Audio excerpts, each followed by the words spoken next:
Okay, so I'm at a Dairy Queen, and they've talked me into getting a blizzard. And so we're waiting for the blizzards to be made. I'll tell you all about it. I got two, a peach cobbler, and what's the other one? A turtle pecan crunch. That's the one Tim recommended. As a fellow foodie, I have to go along with him. We'll be right back. Okay, here we are.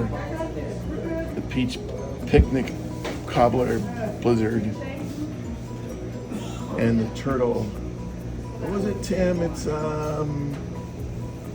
anyways, here we go. We're gonna dig in.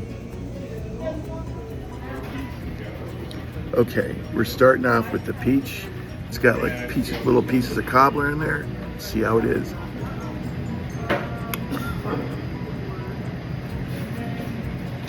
It's gooey with the cobbler.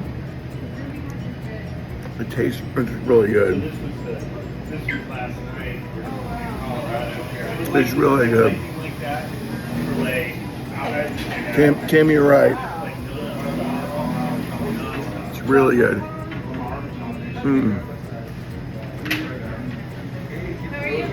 Let's try the turtle one.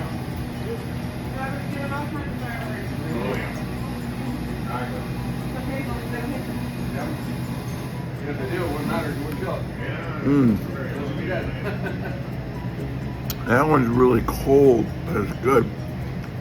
I like the peach one better. So as far as the blizzards go, I give them a thumbs up.